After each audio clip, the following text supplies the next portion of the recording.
시편 121편에 있는 우리 이 말씀을 보면 내가 산을 향하여 눈을 들리라 나의 도움이 어디서 올까라고 하는 이러한 갈급한 어떤 그 소망을 이야기합니다마는 질문을 한다면 2절에 있는 말씀부터 2절에 있는 말씀에는 바로 그 해답이 나옵니다. 그리고 우리를 인도하시고 우리의 진정한 도움이 되시는 분은 하나님이시다. 이렇게 결론적인 말씀입니다마는 말씀하고 있고, 이 하나님은 어떤 하나님이시다라고 하는 것이 3절에 있는 말씀부터 마지막 절까지를 보게 되면 바로 그 하나님에 대해서 말씀을 하고 있습니다.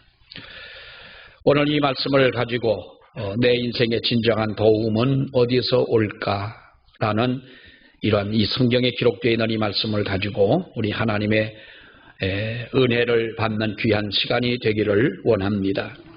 내가 산을 향하여 눈을 들리라 나의 도움이 어디서 올까? 나의 도움은 천지를 지으신 여호와에게서로다. 이렇게 우리 성경은 나의 도움이 어디서 올 것이냐라고 하는 질문을 하면서 나의 도움은 하나님에게로부터 온다라고 하는 또한 그 해답을 오늘 이렇게 주고 있습니다. 저나 여러분들이 진정 나의 도움은 어디서 올까라고 하는 이러한 그 질문을 우리는 가지고 살아가지만은 그런 가운데서도 나는 하나님으로 인하여 도움을 받고 하나님으로 인하여 인도함을 받으며 또 하나님으로 인하여 우리는 감사하고 하나님으로 인하여 우리는 만족한 그와 같은 삶이 우리 가운데 있어야 될 줄 믿습니다. 사람은 이 세상에 태어나는 순간부터 시작해서 그 순간으로부터 시작을 해서 평생을 살아가는 가운데 우리는 누군가의 도움 없이는 살아갈 수가 없습니다. 그리고 어떻게 보면 이 세상을 떠나서도 누군가의 도움 없이는 할 수가 없는 것이지요. 우리는 요즘에 장례식장이 아주 만원이라고 그럽니다. 만원이라고 그래야 되나요?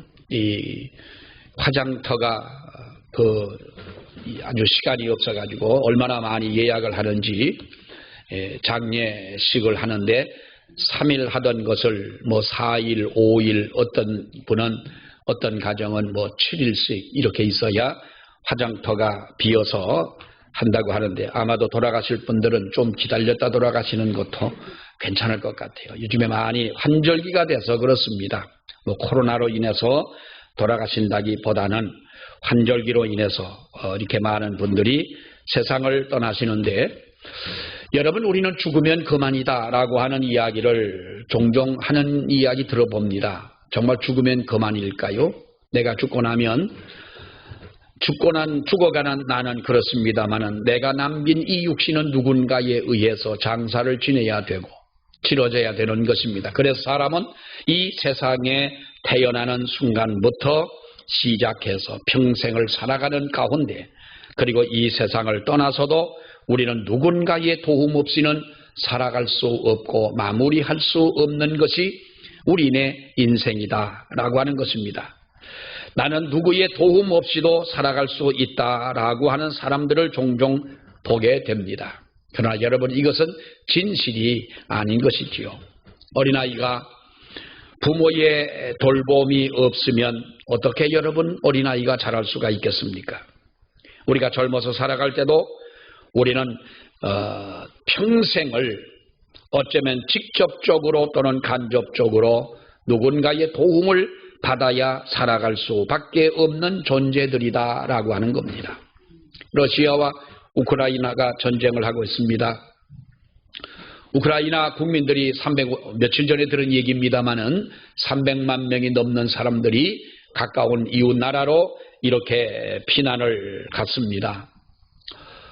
전쟁이 끝나면 자기 나라로 다시 돌아오겠습니다마는 여러분 300만 명이 넘는, 며칠 전에 들었을 때 350만 명이라고 그럽니다마는 어쩌면 저는 생각할 때 퍼뜩 떠오르는 숫자가 이스라엘 백성들의 그 애굽에서 나온 그 숫자가 이 연상이 됩니다. 어쨌든 그 많은 사람들이 이렇게 전쟁을 피해서 나아갔습니다. 그것을 보면은 여러분 평안한 나라에 산다고 하는 것, 전쟁이 없는 나라에 산다고 하는 것, 국가가 얼마나 우리들에게 고마운 것이냐. 나라의 국가의 도움이 없이는 살아갈 수 없는 것이고, 또 우리는 캄캄한 밤에도 자유롭게 여러분 우리들이 활동하지 않습니까? 그런데 여러분 생각을 해보십시오. 우리나라 같이 이렇게 치안이 잘 돼 있고 안전하게 부녀자들이 밤에 운동을 하고 밤길을 가고 활동을 하고 할 수 있는 나라가 세계에 몇 나라가 되느냐는 겁니다.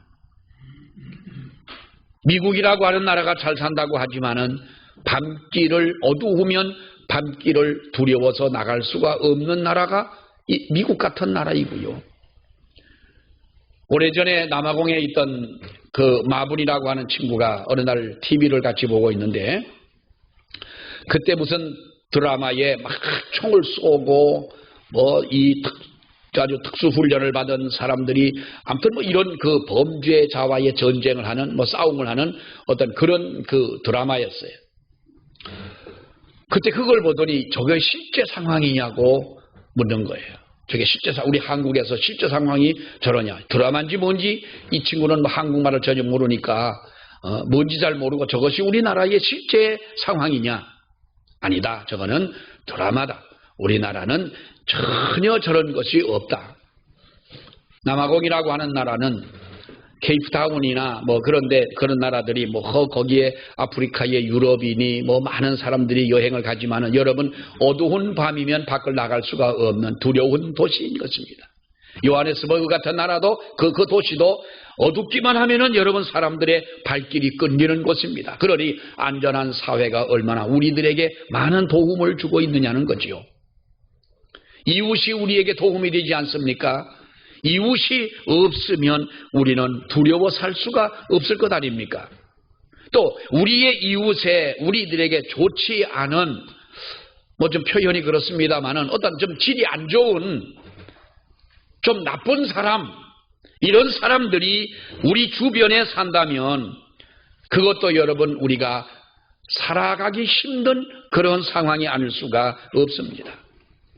교회와 우리 그리고 모든 성도들과 우리의 친구들과 이러한 모든 자들도 어쩌면 우리에게 도움을 주는, 직접적으로 간접적으로 도움을 주고 우리는 그들의 진정한 도움 없이는 살아갈 수밖에 없다는 것이지요. 오늘 본문의 시편 기자도 진정한 도움을 기대하면서 이 성경을 기록한 줄 압니다. 나의 도움이 어디서 올까? 내가 산을 향하여 눈을 들리라. 나의 도움이 어디서 올 것이냐. 오늘 본문이 주는 이 말씀을 보면서 진정한 도움이 필요한 저와 여러분들이, 우리들도 우리가 진정 어디에서 도움이 와야 하는지, 우리들이 어떠한 도움을 받아야 하는 것인지, 누구의 도움을 받으며 살아가야 하는지, 어떤 것이 진정한 도움인지를 깨닫는 귀한 시간이 되기를 원합니다. 사랑하는 여러분, 우리의 현실이라고 하는 것은 어쩌면 이렇게 산으로 둘러싸여져 있는 그곳에 살아간다고 할 수가 있겠습니다. 오늘 이 시편 기자도 그렇게 말합니다. 내가 산을 향하여 눈을 들리라. 나의 도움이 어디서 올꼬? 라는 것입니다. TV에 보면은 가끔 나는 자연인이다라는 프로그램이 있습니다.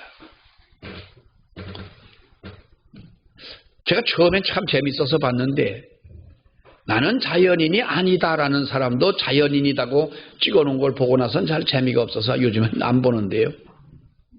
또 어쩌다 보면 그게 언제 어느 날에 언제 나오는지도 잊어버릴 때도 많고요. 자연인이라는 것을 어떤 사람을 보니까 깊은 산중에 들어가서 그 사람은 그야말로 아주 자연인으로 삽니다. 머리도 깎지 않고 왜 머리를 그렇게 기르냐 그랬더니 그냥 머리를 기르는 게 아니라 그냥 놔뒀다는 거예요. 이게 자연인인 거예요. 못으로 수염을 기른 것이 아니라 왜 그렇게 수염이 길었느냐? 그냥 놔뒀더니 자라더라는 거예요. 위에 있는 거는 밥을 먹어야 되니까 여기만 자르고 머리는 그냥 놔뒀다는 자연인으로 사는 거예요. 다 산으로 그야말로 뱅뱅 둘러싸여져 있는 그 속에서 여러분 살아갑니다. 오늘 시편 기자는 마치 우리에게 그것을 연상시켜주는 거예요. 나를 둘러싸고 있는 동서남북을 바라봐도 산들이 첩첩이 에워싸여져 있습니다. 여기에서 시편 기자는 말합니다. 내가 산을 향하여 눈을 들리라. 나의 도움이 어디서 올꼬. 그런데 여러분 보십시오. 여기서 말씀하고 있는 이 산이 우리에게 주는 의미는 매우 다양한 것을 볼 수가 있는 것입니다. 본문에도 나타나 있는 이 말씀의 의미대로 본다면 산이라고 하는 것은 어떤 역경과 고난일 수도 있다고 하는 것입니다. 낙심과 절망일 수도 있는 것입니다. 좌절과 패배일 수도 있다고 하는 것입니다. 어쩌면 이것은 내가 원하는 대로 되지 않는 불가항력적의 어떠한 사건이나 이러한 일들도 되겠고요. 우리말로 한다면 그야말로 태산이 가로막혀 있는 듯한 그런 것을 의미하고 있습니다. 그러니까 가면 갈수록 어려운 일들이 겹쳐집니다. 하루하루의 삶이 행복하지 못합니다. 우리가 해결할 수 없는 난관의 봉착을 하게 되는 것입니다. 여러분, 우리의 삶이라고 하는 것이 그렇습니다. 한평생 살아가면서 그야말로 우리가 예기치 못한 일들을 많이 만날 때가 있습니다. 다시 말한다면 예기치 못하는 이러한 산들을 만날 때가 많다는 것입니다. 어떤 사람은 그 산을 만날 때에 대부분 좌절하고 낙심하고 자신을 포기합니다. 그러나 여러분, 어떤 이들은 도리어 이 산을 바라보면서 자기의 생애 좋은 방향으로 개척해 나가는 사람들이 있다고 하는 것입니다. 그런 사람들에게는 어쩌면 오히려 자기 앞을 가로막혀 있는 이 산이 없었다고 한다면 아마도 성공하지 못했을 수도 있다고 하는 것입니다. 오늘 이것이 우리에게 말씀하고 있는 산이라고 하는 것이지요. 여러분, 우리는 2년이 넘는 세월 동안 코로나19로 인해서 많은 분들이 어려움을 겪었습니다. 오미크론이라고 하는 것이 나중에 이렇게 나와가지고 오미크론은 그야말로 전파력은 강하다고 하지만은 그래도 우리가 참을 수가 있다는 것이죠. 치사율이 그렇게 높지가 않다 이렇게 말합니다마는 여러분, 그러나 어쨌든 코로나로 인하여 2년여 동안에 사망하신 분들, 돌아가신 분들이 몇 명입니까?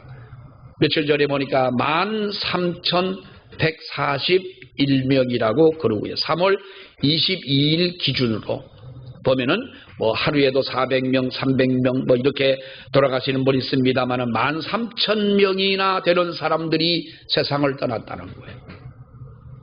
월남 전쟁 10년 동안 우리가 파월 장병들을 보내가지고 월남이라고 하는 그 베트남이라고 하는 나라의 전쟁을 10년 동안 합니다만은 여러분, 우리나라 군인들이 7,000명이 전쟁터에서 죽었습니다. 물론 정확한 숫자라고는 뭐 볼 수가 없지만 아무튼 7,000명의 군인들이 죽었다 그럽니다. 근데 2년 동안 코로나로 인하여 제가 아는 분들도 뭐 아는 분들이라기보다도 아는 분들의 가족이나 또 이런 분들이 몇 분 돌아가신 분이 계십니다만은 2년 동안에 13,140명이 돌아가셨다라고 한다면 이것은 여러분 엄청난 어찌 보면은 재앙이 아닐 수가 없습니다. 이것도 우리 앞에 있는 큰 산이 아닐 수가 없다는 것이지요. 인생에서 역경을 원하는 사람은 없을 것입니다. 내가 내 인생을 살아가면서 고난을 기대하는 사람은 없을 것입니다. 내가 한평생 살아가면서 내 생애에 어려움을 여러분 기대하는 사람이 어디가 있겠습니까? 그러나 역경과 어려움이라고 하는 그것이 더 높고 깊은 삶의 방향으로 우리를 인도해 간다면 이것은 역경의 선용이 필요하다고 할 수가 있겠습니다. 높은 하늘을 나는 새의 날갯짓은 그야말로 역경입니다. 그러나 여러분, 그 피곤한 날갯짓으로 인하여 높은 하늘을 날 수가 있는 것입니다. 위대한 인물의 전기를 보게 되면 대부분 편안한 가운데서 성공한 그런 분들이 여러분 많지가 않습니다. 우리가 잘 아는 스위스의 교육가인 페스탈로치라고 하는 분이 그런 말을 했습니다. 내 일생의 고난은 내 풍족한 생활이 가져올 것보다 더 많은 가치를 가져왔다. 만일 내가 행복했더라면 결코 성숙하지 않았을 나를 고난은 내 안에서 나를 성숙해 했습니다. 고난과 눈물이 나를 높은 예지로 이끌었습니다. 라고 그렇게 고백을 했어요.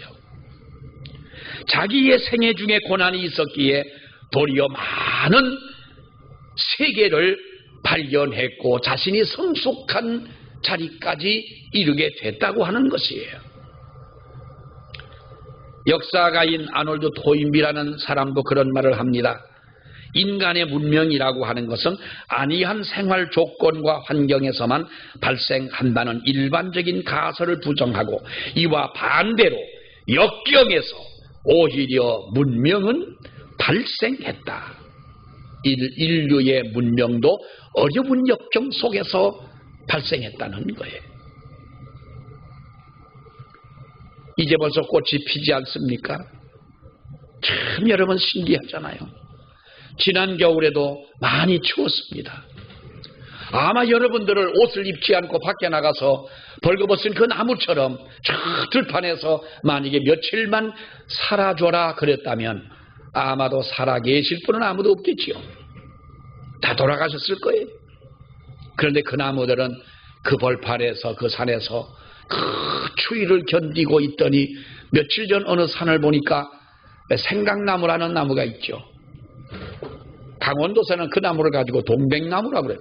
동백나무가 하도 그리워가지고 그랬는지 그 동백하고는 전혀 관계가 없습니다만은 강원도에서는 동백나무라고 어릴 때 그래 배웠어요. 그 생강나무가 벌써 꽃이 산수유꽃하고 비슷하잖아요. 그 꽃이 벌써 폈어요. 그것을 보면서 참 너희들 대단하다. 그 추운 겨울을 견디고 어쩌면 그렇게 또다시 그 꽃을 피울 수가 있겠느냐. 사랑하는 여러분, 진정한 감사, 진정한 기쁨, 진정한 행복, 우리가 이것이 안일한 생활 속에서 찾는 것이 아니라 고난과 역경 속에서 찾는다는 거예요. 건강을 잃은 환자들이 건강했던 행복을 느낀다고 그럽니다. 가난과 추위 속에 떨어본 사람만이 한 칸의 따뜻한 방의 그 고마움을 알 수가 있는 것입니다. 죽음의 선고를 받았던 사람만이 삶의 기쁨이 무엇인지를 안다는 거예요. 삶의 가치를 안다는 거예요. 사람들은요, 고난과 역경이 없는 평탄한 행복을 원하지만은 참다운 행복이라고 하는 것은 역경이라고 하는 삶의 터전 위에서 그것을 극복하고 세운 집, 그런 집에서라야 참된 기쁨과 행복을 느끼게 되는 줄로 믿습니다. 며칠 전에 우리 이세민 집사님, 김현미 집사님 집에 화재가 나가지고 깜짝 놀랐습니다만은 물론 우리 수호가 다치기도 했지만 정말 하나님의 은혜로 빨리 나은 것 같아요. 저도 우리 망미리에 집을 짓고 우리 부모님이 와 사시라고 그러고 나서 집을 짓고 6개월 만에 딱 6개월이 됐는데 어느 주일날 오후 점심때에 불이 났다고 전화가 왔어요. 점심을 막 먹고 앉았는데 주일날 망미리 집에 불이 났대. 우리 집엔 전화가 불이 났으니까 전화도 못하고 이웃에서 전화를 했어요. 밥을 먹다 말고 이 밥을 뭐 조립식 집이야 뭐 30분이면 다 타는데 다 탔겠지. 먹던 밥을 마주 먹고 가자. 먹다가 보니 가만히 생각해보니 우리 어머니, 우리 부모님들이 생각이 나는 거야. 올라가 보자. 올라갔어요.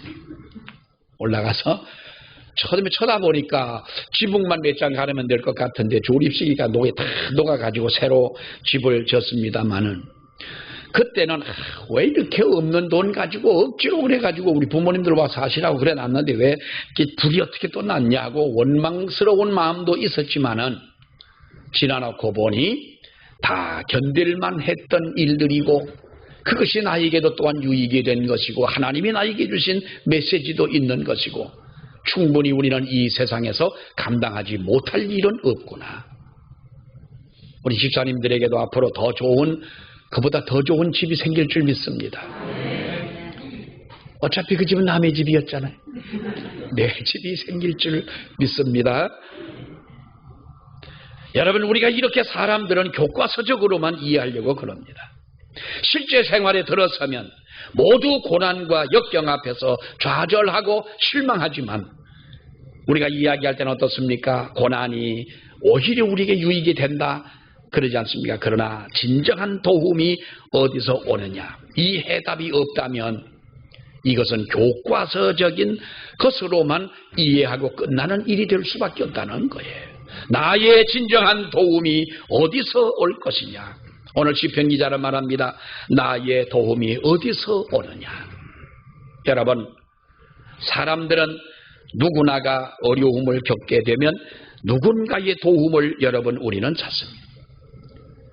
자기가 만약에 어려움 속에 빠지게 되면 나를 살려달라고 우리는 소리를 지릅니다. 물에 빠진 사람 무엇인가 잡으려고 하고 지나가는 남 모르는 사람이지만은 그 사람의 도움 없이는 나올 수가 없는 겁니다. 사랑하는 여러분, 이러한 난관을 바라보면서 나의 도움은 어디서 올 것이냐? 어디서 올 것이냐? 지금이야 해외여행 마음만 먹으면 누구나가 갈 수가 있지만은요, 그렇게 오래전도 아닙니다만은 한때는 그렇게 쉬운 일이 아니었습니다.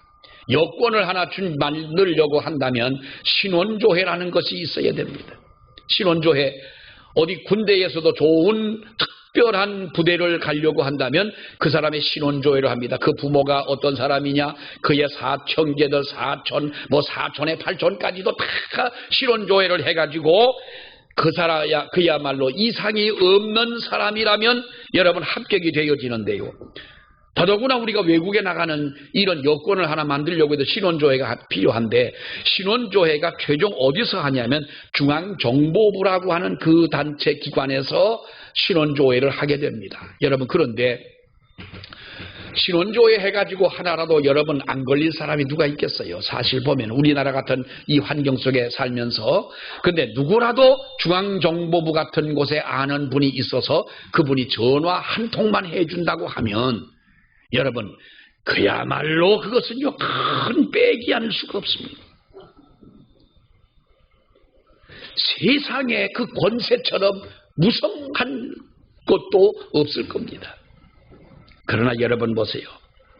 힘들 때 사람들은 이렇게 어떤 세상적인 힘을 의지하려고 하고 우리는 재물을 의지하려고 하지만은 재물도 우리에게 힘이 엄청난 힘으로 우리에게 다가올 때도 있기는 하지만은 그러나 그것은 우리의 진정한 문제를 해결하는 것은 아니더라라는 거예요.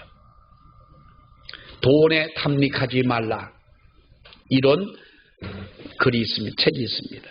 이 글은 돈의 노예가 되었던 한 청년의 이야기를 은유적으로 기록한 이 책인데 내용이 이렇습니다. 어느 날 사탄이 한 청년을 찾아옵니다.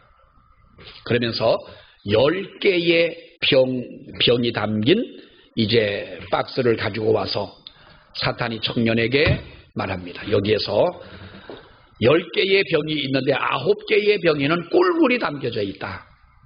그런데 하나의 병에는 독약이 들어있어가지고 만약에 독약을 한 모금만 먹는다면 그 자리에서 죽는다.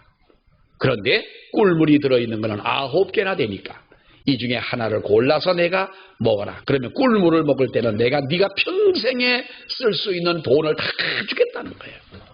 여러분 해볼 만한 도박이지요. 10대 1인데 죽을 수 있는 확률은 10분의 1인데 10분의 1 확률은 높기는 하지만은 그러나 이럴 때는 뭐가 들어오냐면 재수가 들어오는 거예요. 재수가 좋으면 그 독약은 안 잡잖아요. 그래서 이 청년이 해가지고 여러분 그러나 그 얼마나 두렵겠어요. 욕심은 나고 병을 하나 딱 따가지고 마셨어요. 달콤한 거예요. 살았구나. 아찔하긴 했지만은 그러나 내가 살았구나. 딱 한 번의 기회에 내가 살았다. 평생을 쓸 수 있는 돈이 주어졌다. 사탄은 돈을 줬어. 약속대로 탁 돈을 주면서 잘했다. 그러나 만약에 또 돈이 떨어지게 된다면 나를 또 불러라. 그때는 9개의 병이 아직 남아있으니까 그때도 내가 만약에 꿀물이 들은 병을 찾아서 먹는다면 그때는 내가 2배의 돈을 주겠다 그랬어요. 이 청년은 그 돈만 하더라도 평생을 살 수가 있는 거예요. 그런데 여러분 보십시오. 그 돈 가지고 평생을 행복하게 살 수가 있었을까요? 허랑방탕하고 이 청년이야말로 오랜 세월 동안 방탕한 생활로 온몸은 만신창이가 되어졌고 결혼을 했지만 아내와 자식들은 다 떠디로 뿔뿔이 헤어지고 돈 떨어지고 인생이 다 낭패가 되고 말았습니다. 어느 날 생각해보니 아직까지 9개가 남아있는 사탄이 들고 있는 그 꿀병이 생각이 나는 거예요. 사탄을 또 찾아왔어요. 그래서 또 9개 중에서 또 하나를 골라가지고 막 목숨 걸고 마셨습니다. 그랬더니 이번에는 꿀물인 거예요. 살았구나. 내 인생이 다시 나는 또 피구나. 그 꿀물을 먹고 2배의 돈을 받아서 다시 인생은 펴졌지만은 여러분 그러나 그 청년은 또다시 방탕한 생활을 할 수밖에 없습니다.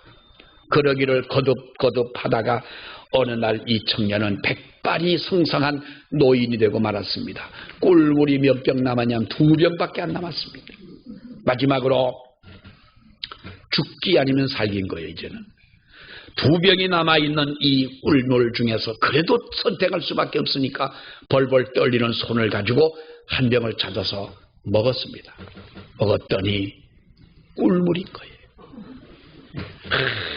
얼마나 기뻤겠습니까? 그런데요, 한 병 남은 그 병을 사탄이 탁 열더니 지가 꿀꿀꿀꿀 먹어버리고 웃음을 짓고 앉았는 거예요. 억울하잖아요. 2병 중에 분명히 한 병은 독이 있는데 어떻게 나는 꿀을 먹었는데 사탄이 남은 한 병을 먹더니 생글생글 웃고 있느냐. 그러면서 말합니다. 10병은 다 꿀물이었다는 거예요. 한 병은 독약이라고 한 것은 거짓말이었어요. 그리고 이렇게 말합니다. 처음부터 독약이란 없었던 거다.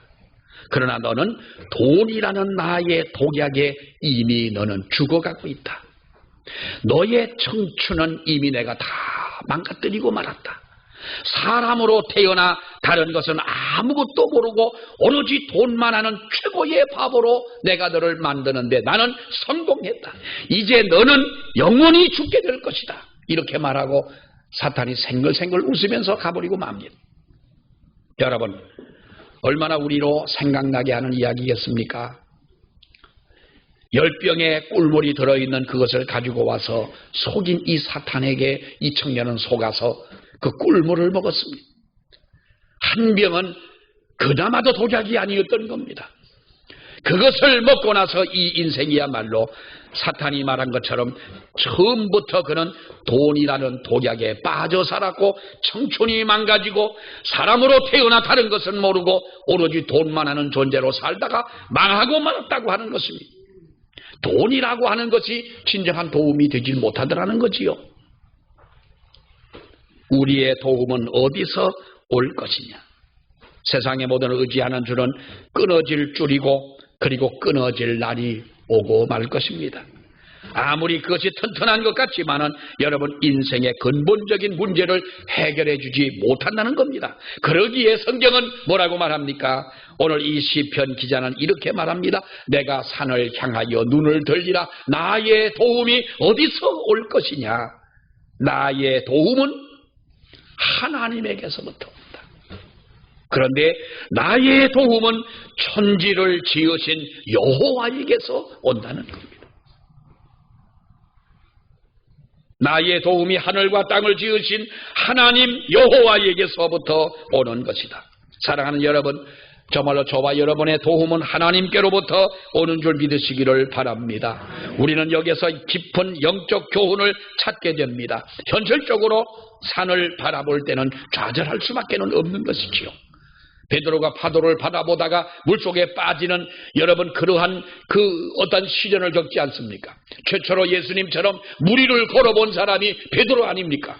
그런데 예수를 바라볼 때는 최초로 바닷물을 걸어갈 수도 있었지만은 파도를 두려워 바라볼 때에 그런 물속에 빠지는 자가 되고 말았다는 겁니다.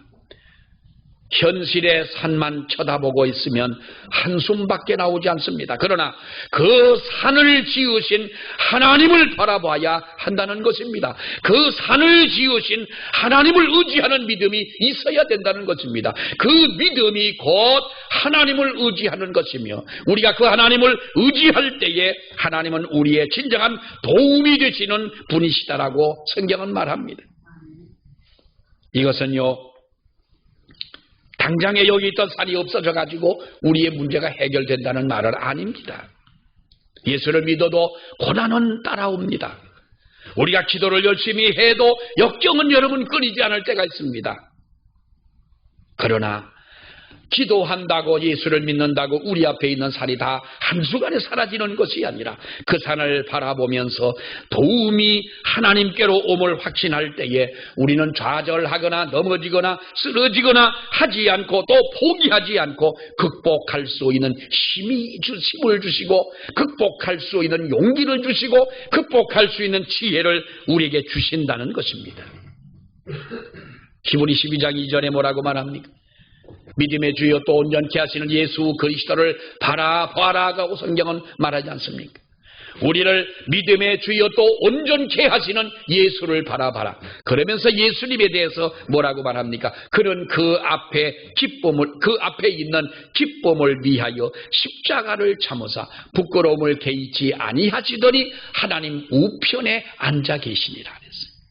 주님은요 십자가의 그 찢어지는 아픔과 고난을 모르실 리 없었습니다. 그러나 그 앞에 있는 기쁨을, 부활의 그 모습을, 그것을 바라보면서 십자가의 찢어지는 아픔을 견뎠다는 거예요. 그랬더니 하나님 우편에 앉으시지 않았느냐? 그러므로 믿음의 주여 온전케 하시는 이 예수를 바라보자.